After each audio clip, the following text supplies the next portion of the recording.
여러분, 오늘은 우리가 결코 외면해서는 안 될 북한 정치범 수용소의 참혹한 현실에 대해 심도 있게 이야기하려 합니다. 이곳은 21세기판 강제 수용소라 불릴 정도로 끔찍하고 잔혹한 인권 유린이 일상적으로 자행되는 비극적인 현장입니다.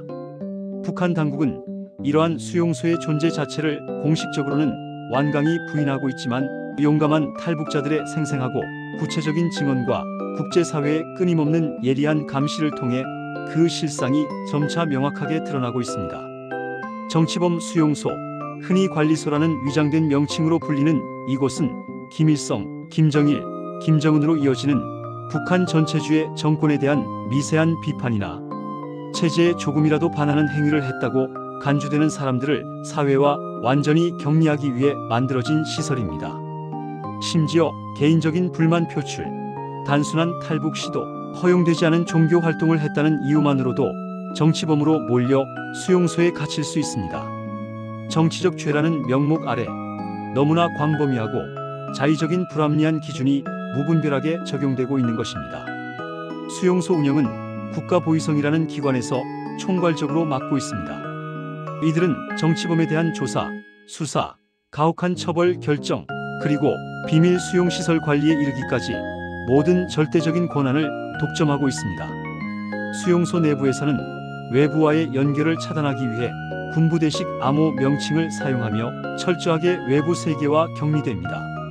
정확한 수용 인원은 외부로 알려지는 것을 극도로 꺼리기 때문에 파악하기 어렵지만 여러 증언과 자료를 종합해 볼 때 대략 20만 명에 달하는 것으로 조심스럽게 추정됩니다.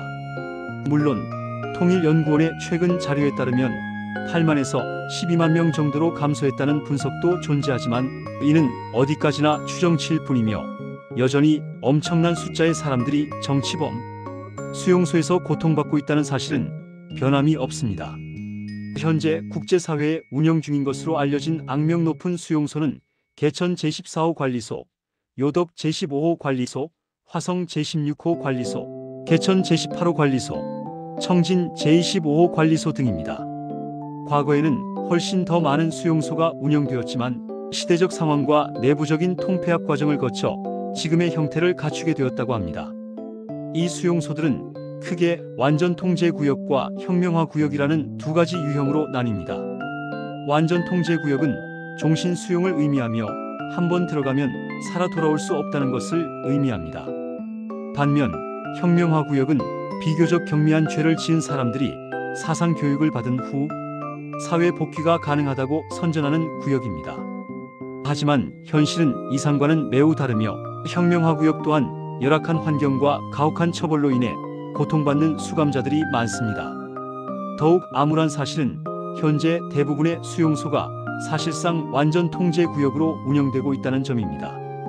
더욱 심각한 문제는 악명 높은 연좌제가 여전히 횡행하고 있다는 것입니다. 정치범 본인뿐만 아니라 그의 직계, 가족 전체가 이유도 모른 채 수용소에 끌려가는 끔찍한 경우가 비일비재하게 발생하고 있습니다. 심지어는 친척이나 가까운 동료까지 사상적 오염을 이유로 함께 수감되는 상상조차 하기 힘든 끔찍한 일도 벌어집니다. 단 한 사람의 죄가 그의 가족, 더 나아가 주변 사람들의 삶 전체를 송두리째 올가매는 것입니다. 이는 21세기를 살아가는 현대 사회에서는 도저히 상상하기 힘든 야만적이고 반인륜적인 행태입니다. 수용소 내에서의 삶은 그야말로 살아있는 지옥, 생지옥입니다. 인간으로서의 기본적인 존엄성은 완전히 무시되고 하루 12시간에서 16시간에 이르는 강제 노동에 강제로 동원됩니다. 제대로 된 식량 공급은 거의 이루어지지 않으며 만성적인 식량 부족과 영양실조로 인해 건강이 급격히 악화되는 것은 너무나 당연한 수순입니다. 비위생적인 끔찍한 환경과 기본적인 의료시설조차 제대로 갖춰지지 않은 상황은 질병을 더욱 악화시키고 수감자들의 사망률을 극도로 높이는 주요 요인으로 작용합니다. 수감자들은 끊임없는 극심한 공포와 불안감에 시달립니다. 간수들의 무자비한 구타, 잔혹한 고문, 그리고 공개 처형과 같은 비인도적인 행위가 매일같이 자행되며 비둘기 고문, 펌프 훈련 고문과 같이 인간의 상상을 초월하는 잔혹한 고문이 버젓이 자행되고 있습니다. 특히 여성 수감자들은 성폭력과 강제낙태라는 끔찍한 위험에 끊임없이 노출되어 있습니다. 심지어 보육원에게 성폭행을 당해 원치 않는 임신을 하게 된 경우 그 끔찍한 사실을 은폐하기 위해 아이는 물론 임신한 엄마까지 잔인하게 살해당하는 믿을 수 없는 일도 실제로 벌어지고 있습니다.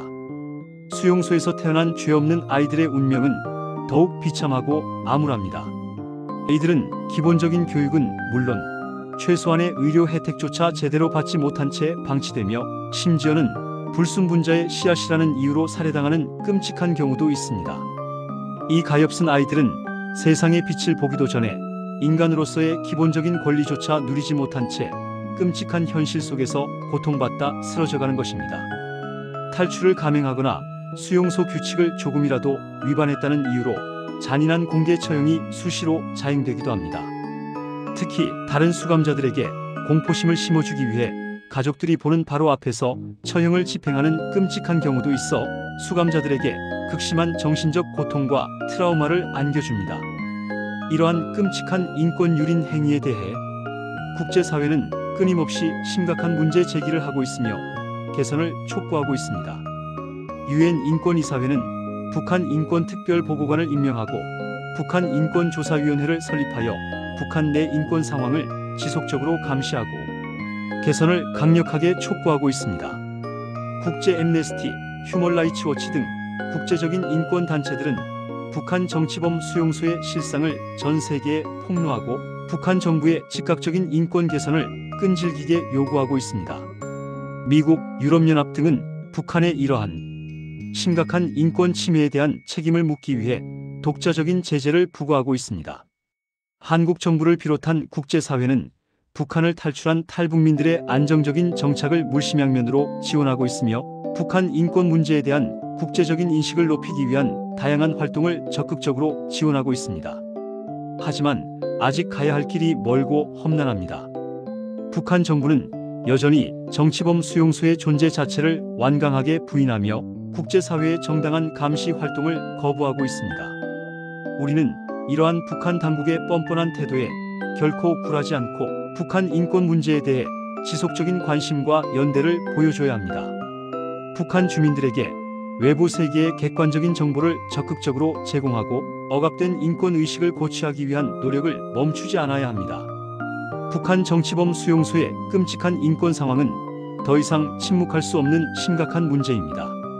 우리는 수용소에 갇힌 사람들의 고통에 깊이 공감하고 그들이 인간으로서의 존엄성을 되찾고 자유와 인권을 되찾을 수 있도록 끊임없이 연대하고 노력해야 합니다. 국제사회와의 긴밀한 연대를 통해 북한 정부에 지속적인 압력을 가하고 궁극적으로 수용소 폐쇄와 실질적인 인권 개선을 위한 구체적인 조치를 이끌어내야 합니다. 북한 주민들에게 꺼지지 않는 희망을 심어주고 인간으로서의 존엄성을 되찾아 줄 수 있도록 우리 모두 함께 힘을 모아 노력합시다.